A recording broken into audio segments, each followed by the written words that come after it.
चलू केहन छी अहाँ सब, आशा करै छी ठीक है, हमहूँ ठीक छी। तऽ प्रणाम सब गोटे के।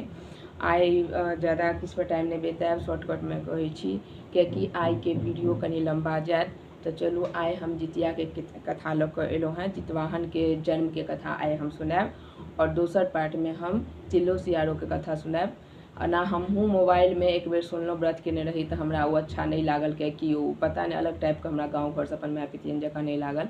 तो हम अपना माँ से फोन पर सुनै छलहुँ हैं, तो वह कथा हम अहाँ सबके कहऽ जा रहल छी। आशा है जहाँ सबके पसंद आयल तो जरूर हमरा कमेंट में बताएब कि केहन लागल और कतऽ से हमर देखै छी और केहन लागल से लाइक सब्सक्राइब करू जरूर अहाँ सब करब, शेयर करब। तो चलू सुनू अहाँ सब कथा। शायद से हमर आवाज सही जाए कि गणपति के विसर्जन है तो कहीं हो सकता अथी भऽ रहल। चलू सुनू। एक गाम में कुमरवर्ता रहे। एगो गाँव रहे, ओहिमे एकटा कुमरवर्ता रहे। कुमरवर्ता बहुत साथी सावित्री, बहुत धर्मिष्ठी।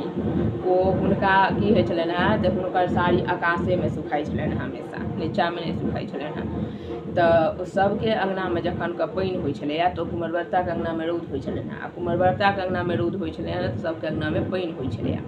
अहिना चौड़चन पाबनि एलै तो चौड़चन पाबनि तऽ भादव माहिदा में तो सब अंगना में पानि होइत रही। अहिना तो सब एलै हिनका अंगना में गहूँम कुटि कऽ पीस कऽ आ अपन जे छै से चलि गेल। आ ओ जहिना रहै तहिना गहूँम सब छीट छानि कऽ चलि जानि, मतलब अहिना घिना तिना कऽ सब चलि जानि। हिनका मोन एकदम अथी भऽ जानि जे की कहै छै, सबेर सब अबैया हमरा अंगना में गहूँम कुटि पीस लैया आ चलि जाइया, घिना कऽ चलि जाइया। तऽ आब ई जे छै से सोचलथि जे की कहै छै, हिनका मोन अथी भेल ककरो आब किछु कहथिन कोना कऽ। तऽ ई भगवाने के कहलखिन कि जे दिनकर दीनानाथ के जे हे दिनकर दीनानाथ जे छै से सबके अंगना में जे अथी दै छियै, की कहै छै, रौद दै छियै तऽ हमरो अथी पानि दै छियै तऽ हमरो अंगना में जे छै से पानि देल करू, पानि दिअ तऽ हम अहाँ लग में आयब। तऽ ओकर बाद की भेल, हुनका मन में तऽ कनि पाप एलनि तऽ हुनकर साड़ी आकाश से खसि पड़लनि। तऽ हुनका एहि चीज शक भऽ गेलनि जे शायद हम एना शर्त केलियनि हैं दीनानाथ के, तैं हमर साड़ी आकाश से जे छै से खसि पड़ल है। ओ अपन की केलथि तऽ जाकऽ जे छै से राति भेलै तऽ अपना ओछानि पर जतऽ ओ सुतैत रहथि ताहिठाम ओ केरा के थम धऽ देलखिन आ ओ केरा थम पर में चद्दर ओढ़ा देलखिन। ओतऽ के एक लोटा पानि धऽ देलखिन, पान मखान लऽ कऽ धऽ देलखिन आ दोसर ठाम अपने जाकऽ सुति रहलथि, ओतऽ नहि सुतलथि ओहि दिना। आ ताबे राति भेलै तऽ ओ दिनकर दीनानाथ जे छै से एलखिन तऽ ओ अपन चद्दर उघारि कऽ जे देखलखिन ओतऽ तऽ ओहिपर देखलखिन केरा के थम राखल। तऽ केरा के थम राखल देखलखिन तऽ हुनका हँसी लागि गेलनि।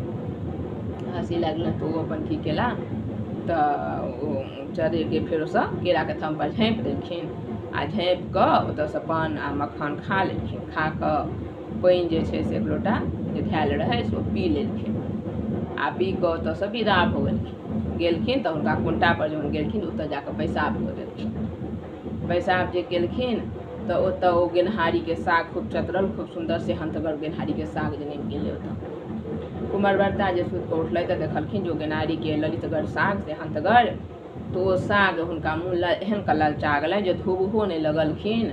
ओहि साग के लऽ जाकऽ ओ पिंथोनिहे से रान्हि कऽ बना कऽ साग भूजि कऽ खा लेलखिन।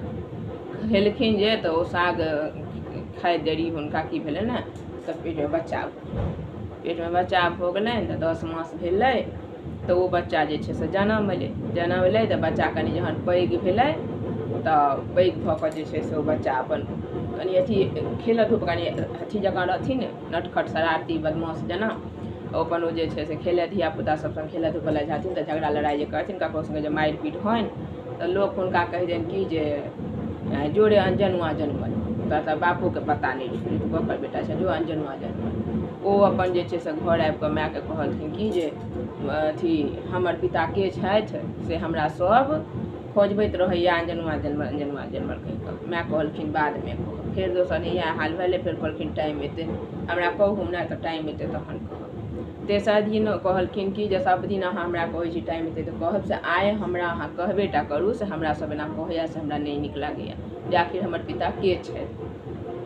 तऽ कहलखिन कि जे ठीक छै, आब अहाँ एते जिद करै छी तऽ सुनू, राति के 12 बजे अहाँ चौखटिया पर जाकऽ जे छै से ठाढ़ भऽ जायब। ओहि चौखटिया पर में जे जते जे रथ सब जेतनि भगवान सबके, ओहि सब में अहाँ के एगो जे छै से पिता छै, ओही रथ सब पर जे चढ़ि कऽ जेथिन तहीमे सँ एकटा जे छै से अहाँके पिता छै। भऽ गेलै, ओ अपन जाकऽ जे छै से चौखटिया पर जाकऽ ठाढ़ भऽ गेलै 12 बजे रातिमे। ओहि बाटे जे छै से ब्रह्मा विष्णु महेश सबके रथ से जाइत रहै। सबसे पहिले विष्णु भगवान के रथ गेलै तो पूछलखिन जे पकड़ि कऽ एना कऽ फेर 5 गो जे अहीं हमर पिता छी। ओ कहलखिन हम अहाँके पिता नहि छी, हमरा से पाछा जे अबै छै से अहाँके पिता छै। एकर बाद जे छै से ब्रह्मा जी के जाइत रहै रथ, कहलखिन जे अथी अहाँ हमर पिता छी, या तऽ नहि हम अहाँके पिता नहि छी, हमरा से पाछा जे रथ आबै छै। एना कऽ फेर महादेव गेलै, महादेव पहिना कहलखिन तऽ महादेव कहलखिन जे हमर पीछा जे अबै छै से अहाँके पिता छै, तऽ हम अहाँके पिता नहीं छी, हुनका अहाँ पकड़ू। सबसे लास्ट में दिनकर दीनानाथ के रथ जाइत रहे, हुनका फेर 5 टा पकड़ि कऽ कहलखिन जे अहाँ हमर पिता छी, आ तऽ हमही अहाँके पिता छी, आ तऽ अहाँ हमर पिता छी। हमरा जगत रे सब हमरा खोजबैया, अंजनुआ जनमर के नाम से कहैया। अंजनुआ जनमर के नाम से सब हमरा कहैया।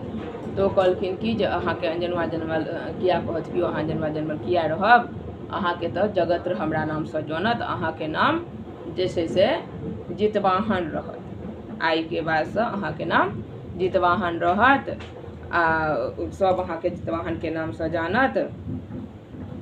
आर तकर बाद की कहलखिन जे जितवाहन अहाँके जितवाहन के जगत हमरा अहाँके हमरा नाम से जानत, आ जितवाहन के नाम से जानत। आश्विन मास कृष्ण पक्ष अष्टमी के दिन जे भी अहाँके व्रत करतैथ हुनकर बाल बच्चा सबके कुशल हेतनि, हुनकर घरवाला सबके अहाँ कुशल छेम रखने रहबै। 12 राति के 12 जहन बजतै तऽ अहाँ जाकऽ 2.5 घूँट हुनकर खून पीबनि, आ उएह 2.5 घूँट खून पीलासँ अहाँके एहन शक्ति है जे हुनकर बाल बच्चा रौनमे बोनमे जतऽ जे जेतै तऽ जिया जीवछ भेल रहतनि, हुनका कुशक कलेप नहि हेतनि, नहि हुनका घरवलाके किछु हेतनि, हुनकर सबके रक्षा हेतनि।